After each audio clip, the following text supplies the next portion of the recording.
สบายดีทุกคนเนาะคลิปนี้เฮาสิมาแนะนำวิธีการเข้าอ่าแอปNetflix นี่เนาะทุกคนเนาะสำหรับผู้ที่สั่งซื้อ Netflix กับเฮาเนาะทุกคนเนาะ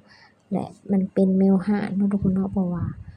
ทางร้านจะส่งเป็นเมลร้านให้เนาะทุกคนเนาะสำหรับผู้ที่สั่งซื้อผ่านทางร้านค้า1X เนาะทุกคนเนาะร้านค้าที่มีชื่อว่า CS Store นี่เนาะทุกคนเนาะร้านนี้เนาะทุกคนนี่ถ้าพิมพ์เข้ามาเนาะทุกคนเนาะก็จะเห็นเนาะพิมพ์ว่า CS นี่เนาะ CS Store เนาะก็จะเห็นเลยเนาะร้านเฮาเนาะ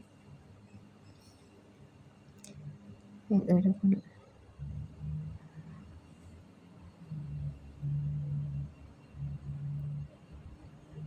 ก็สามารถสั่งซื้อได้เนาะทุกคนเนาะอันนี้อินเทอร์เน็ตเฮาบ่ดีเนาะ CS Store ค้นหาไว้เนาะนี่เนาะก็จะเห็นเลยเนาะร้านเฮาจะเป็นแบบนี้เนาะทุกคนเนาะสัญลักษณ์ร้านเฮาเนาะก็พิมพ์หาคำว่า Netflix เนาะทุกคนเนาะ Netflix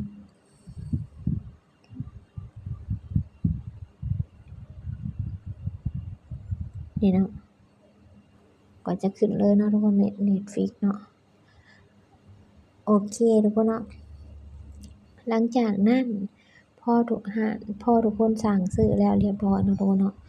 ให้ทุกคนไปที่ช่องแชตเพื่อรอท่าให้ทางร้านส่งอีเมลให้เนาะทุกคนเนาะทางร้านจะส่งเป็นอีเมลให้เนาะทุกคนเนาะหลังจากนั้นพอได้อีเมลมาเนาะทุกคนเนาะให้ทุกคนกดมาที่ Netflix ของไผลาวเนาะทุกคนเนาะ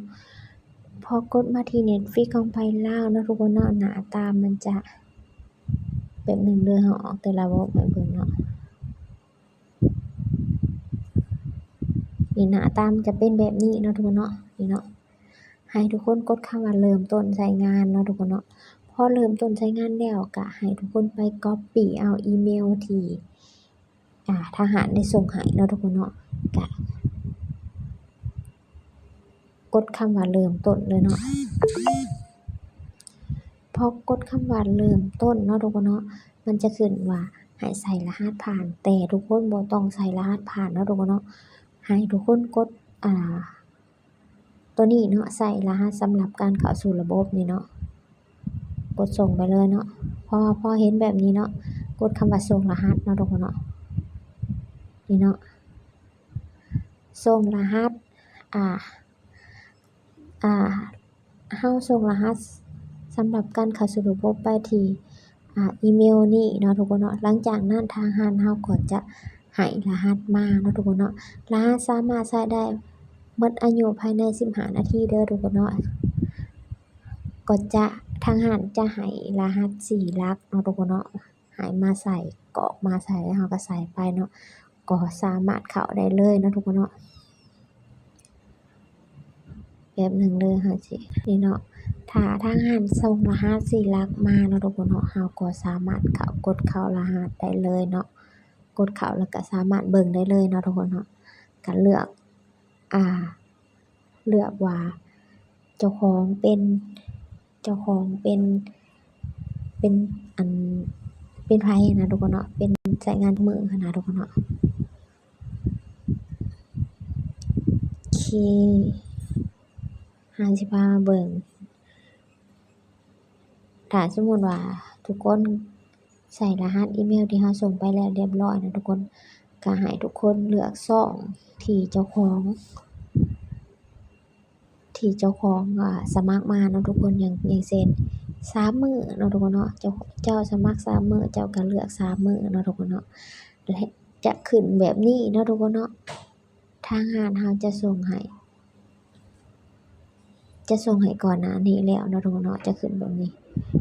ป้อนรหัส PN เพื่อเข้าโปรไฟล์นี้เนาะทางร้านเฮาจะส่งอีก4หลักให้อีกครั้งเนาะทุกคนเนาะนี่เนาะหรือว่าไผที่แบบ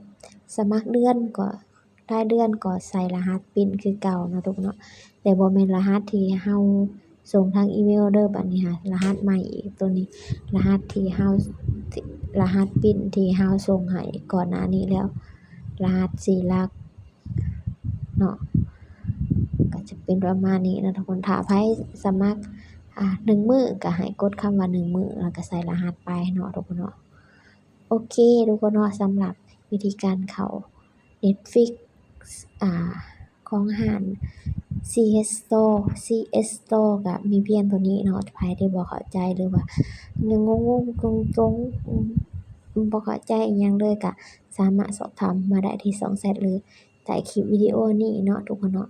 ก็จั่งใดก็ตามเนาะฝากกดไลค์กด Subscribe กดติดตามแหน่เด้อสบายดี